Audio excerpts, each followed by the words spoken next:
Quando você é amigo de Deus, Deus apresenta os amigos dele para você.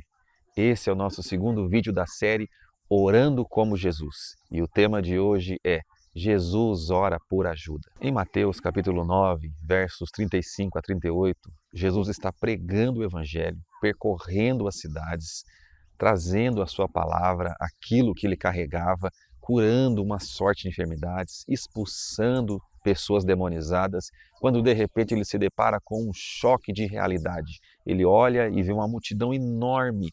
Apesar de ser Deus encarnado, ele só poderia estar em um lugar de cada vez. Ele só poderia falar com um certo grupo de cada vez. Jesus viu uma demanda enorme que ele não poderia, naquele momento, sem ajuda, conseguir atender. Então, ele tem uma ideia, que na verdade é um direcionamento do céu. Ele já tem o seu grupo de discípulos, mas então ele tem uma ideia. Qual que era a ideia de Jesus? Vamos orar. Vamos orar. Todas as maiores e brilhantes e excelentes ideias que eu e você possamos ter na vida vai surgir desse lugar. Muitas pessoas chamam isso de outra coisa. Pense agora nos homens mais inteligentes da face da Terra. Os que inventaram a energia, a luz, os que inventaram o avião, todos eles precisaram ter um momento de inspiração, ter um momento quieto para poder pensar. E isso a Bíblia chama de oração. E isso nós cristãos chamamos de oração, porque é a hora em que Deus traz o direcionamento correto para o momento correto. Jesus ele diz para os seus amigos: vamos orar por mais ajuda. Toda ajuda mais necessária que você puder ter na sua vida, ela sempre vai vir quando você já estiver realizando alguma coisa. Há pessoas que elas esperam receber ajuda num lugar de inércia, num lugar de improdutividade. Não, você nunca vai receber a ajuda que você precisa parado, na zona de conforto, no sedentarismo. Você precisa se mover, você precisa percorrer o caminho que está estabelecido para a sua vida. Você tem um propósito, você nasceu com uma missão, você nasceu para ser e fazer algo, você tem uma vocação e essa é a angústia de muitos seres humanos na face da Terra, da maioria deles. Por que eu estou falando isso? Porque Jesus estava percorrendo as cidades, aldeias, conhecendo pessoas, ele estava efetuando o trabalho dele, quando de repente ele sente a necessidade de ter ajuda. Então, ele ora por essa ajuda. E essa ajuda vem. Jesus discerne a multidão e o primeiro sentimento que ele tem é compaixão. Diz a palavra de Deus. Jesus moveu-se de íntima compaixão, porque aquela multidão era como ovelhas desgarradas que não tinha pastor. Jesus viu uma seara e logo surge um problema. A necessidade de ajuda, a necessidade de ceifeiros. Ele chama de ceifeiro, pessoas para colher. Tinha muita coisa para colher. E Jesus queria ajuda, queria pessoas para colher junto com ele. Existem dois tipos de pessoas, dois tipos de obreiros, dois tipos de líderes, dois tipos de pessoas para colherem junto conosco a colheita que Deus está nos dando na nossa vida. Existem as pessoas reprováveis e as pessoas aprovadas. Nosso primeiro exemplo é o exemplo de Caim. Caim é alguém, na Escritura, você sabe que Caim, ele matou Abel, são os primeiros filhos do primeiro casal, né? E Caim ele matou Abel depois que ele foi reprovado por Deus, trazendo as ofertas do fruto do trabalho dele. Caim era agricultor e Abel era pastor de ovelhas. E eles trouxeram a Deus, já é uma tradição, já vem desde o começo da criação no mundo, trouxeram a Deus a gratidão daquilo que eles haviam colhido, do trabalho, né? E Caim é o exemplo, é um mau exemplo de como não discernir aquilo que você tem em suas mãos como uma semente e que aquilo pode multiplicar através da gratidão. Nós precisamos de pessoas do nosso lado que entendam que tudo que nós fazemos é uma semente de uma colheita que ainda virá. Nós precisamos de pessoas do nosso lado que entendam o princípio da generosidade, de ser generoso, de estabelecer uma corrente do bem, porque a generosidade é esse tipo de corrente do bem. Quando você planta algo bom nas pessoas, isso de fato vai retornar para você. É uma lei infalível da vida. Nosso outro exemplo, na verdade são dois exemplos, maus exemplos, são os exemplos de Saul e Absalão. Eles são personagens da história do protagonista Davi, no reino de Israel.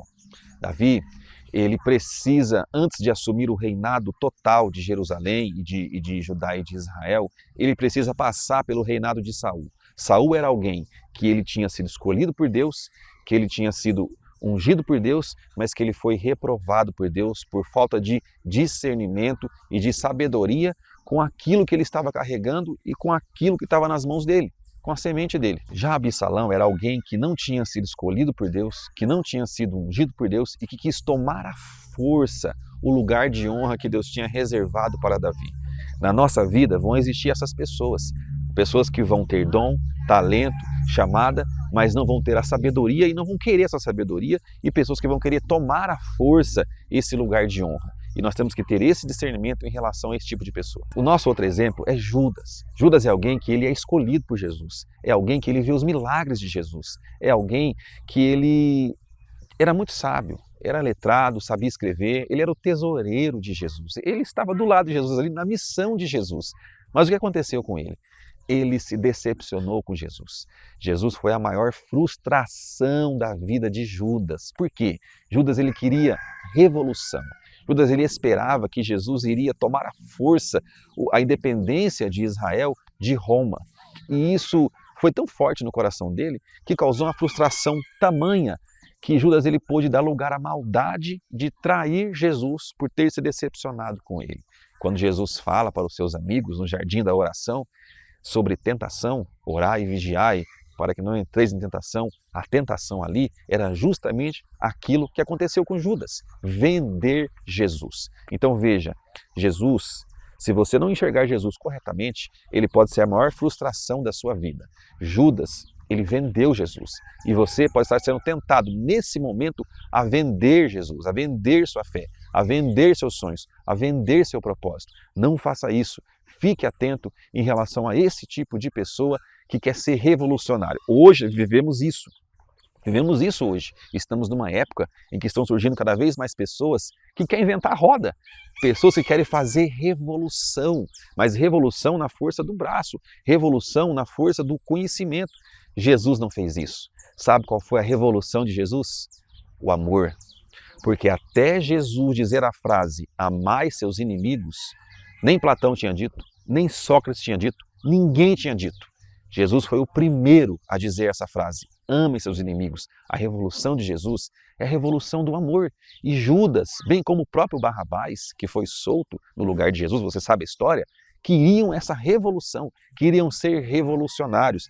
Deus não está chamando você para fazer uma revolução. Jesus já fez essa revolução.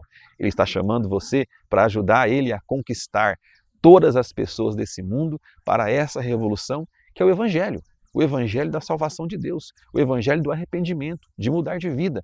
Ele não está chamando revolucionários. Você não tem que ser um revolucionário.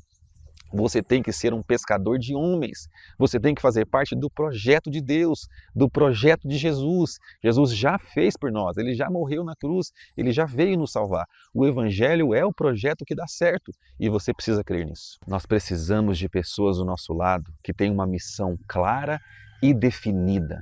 Pessoas que sabem o seu propósito, pessoas que sabem para o que elas nasceram, o que elas têm que entregar a esse mundo, pessoas que sonham, pessoas que têm um fogo no peito, sabe?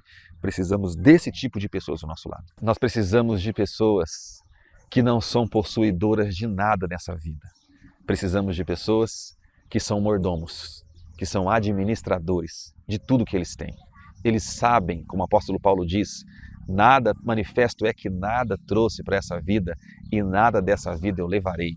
Esse tipo de pessoa é o tipo de pessoa fantástica para estar do nosso lado. É esse tipo de pessoa que Jesus estava procurando e ele recebeu. Pessoas que não possuem nada, mas possuem tudo, justamente por terem esse princípio muito claro na sua mente, o princípio da mordomia. Você veio à Terra como um mordomo de Deus. A sua vida, o seu tempo, a sua voz, seus talentos, os seus sonhos, tudo que você recebeu não é seu, mas é de Deus e você é apenas um mordomo. E se você lidar com tudo que você tem, que você tem feito, com essa mentalidade de mordomo, você vai ver a sua vida fluir num rio leve, a sua vida ser carregada por Deus, porque esse rio é o próprio Deus.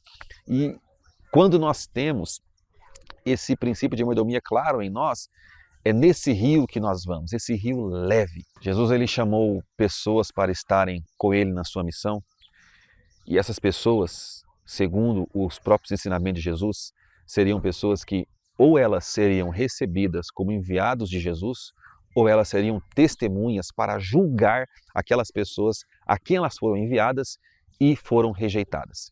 Então, na verdade, não há rejeição. Na missão de Jesus, no caminho de Deus, nunca seremos rejeitados. Ou nós seremos recebidos como enviados de Deus, e aquelas pessoas que nos receberem vão receber o nosso galardão, vão partilhar da nossa recompensa, ou nós seremos testemunhas do juízo de Deus contra aquelas pessoas que não nos rejeitaram, mas rejeitaram o próprio Deus. E Jesus deixou bem claro isso nas bem-aventuranças. Olha, quando rejeitarem vocês, não estarão rejeitando vocês, estarão rejeitando a mim. Os servos de Jesus, os companheiros de Jesus, companheiros da missão de Jesus, eles têm uma missão final. Todas as outras missões, elas são partes dessa missão final.